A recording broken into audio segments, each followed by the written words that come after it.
میں کسی کو شریک نہ ٹھہراؤ۔ ماں باپ سے بھلائی کرو، رشتہ داروں، یتیموں، محتاجوں، پاس کے ہمسائے، دور کے ہمسائے، کربٹ کے ساتھی، راہگیر اور اپنی باندیدہ غلام سے، یعنی ان لوگوں سے محبت کرو۔ آگے فرماتا ہے کہ بے شک اللہ کو خوش نہیں آتا کوئی اترانے والا اور بڑا ہی ماننے والا۔ حضرات محترم، خدائے تعالیٰ نے اس آیت کریمہ میں حقوق اسلام کا ذکر فرمایا ہے۔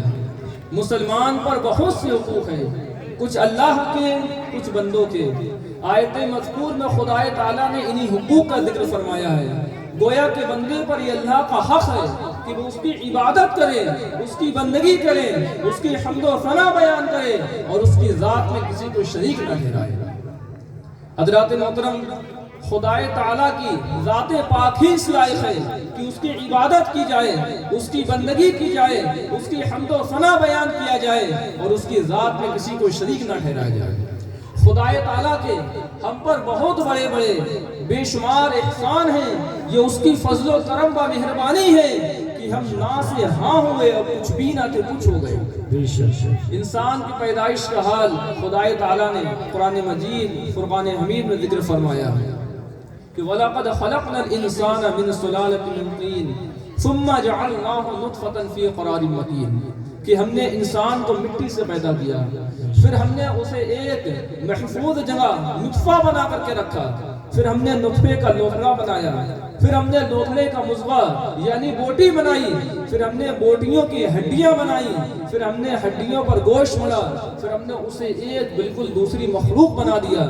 بس خدا بڑا ہی بابرکت والا ہے جو سب بنانے والوں میں بہتر بنانے والا ہے۔ حضرات محترم، اس آیت کریمہ کی طرف دیکھیے، نظر دوڑائیے، غور فرمائیے کہ انسان کی حقیقت کیا تھی، اس کی سچائی کیا تھی۔ خدائے تعالیٰ نے انسان پر کس طرح سے احسان فرمایا ہے۔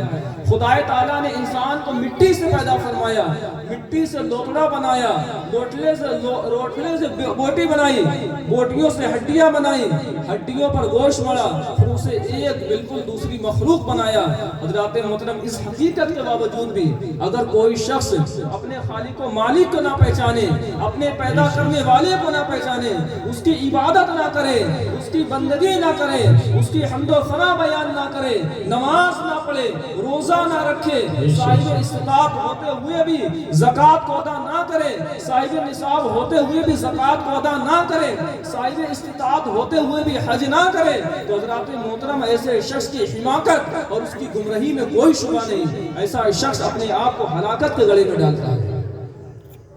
حضرات محترم، پھر خدائے تعالیٰ نے قرآن مجید کے اندر دوسری جگہ صاف صاف ارشاد فرما دیا کہ وَمَا خَلَقْتُ الْجِنَّ وَالْإِنسَ إِلَّا لِيَعْبُدُونِ، کہ ہم نے انسان اور جنات کو صرف اپنی عبادت کے لیے پیدا کیا ہے۔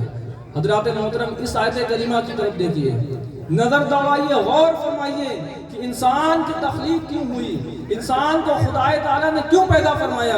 اگر انسان کو خدائے تعالیٰ نے پیدا فرمایا ہے تو صرف اس لیے کہ انسان خدا کی عبادت کرے، اس کی بندگی کرے، اس کی حمد و ثنا بیان کرے۔ حضرات محترم، ہمیں یہ چاہیے کہ ہم خدائے تعالیٰ کی بندگی کریں، اس کی حمد و ثنا بیان کریں، اس کی عبادت کریں، نماز پڑھیں، روزے رکھیں۔ یقین جانیے،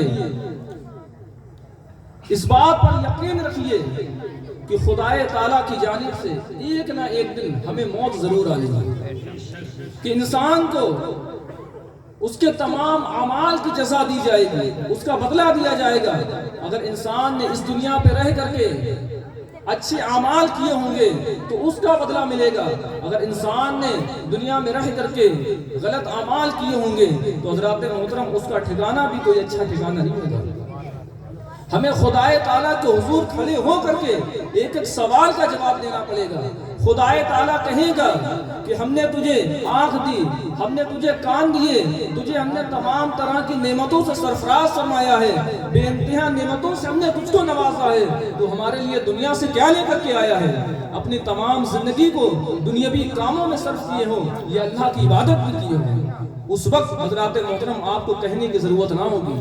اگر آپ نے ان ہاتھوں سے چوری کی ہوگی تو یہ ہاتھ خود اللہ کی بارگاہ میں گواہی دیں گے کہ اللہ اس بندے نے مجھ سے چوری کرائی تھی۔ اگر آپ ان پیروں کے ذریعے غلط مجالس کی طرف چل کر کے گئے ہوں گے تو یہ پیر خود اللہ کی بارگاہ میں گواہی دیں گے، یہ اللہ اس بندے نے تیری اس نعمت کو صحیح جگہ استعمال نہیں کیا بلکہ غلط جگہ استعمال کیا۔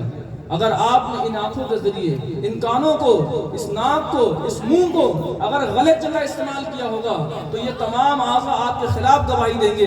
اسی لیے خدا تعالیٰ نے قرآن مجید فرقان حمید کے اندر بیان فرمایا کہ اما من خاف مقام ربہ ونہى النفس عن الہوى فإن الجنة هي المأوى، کہ جو شخص اللہ کے حضور کھڑا ہونے سے ڈرا اور اس نے اپنے نفس کو خواہشات سے باز رکھا تو اس کا مقام جنت ہے۔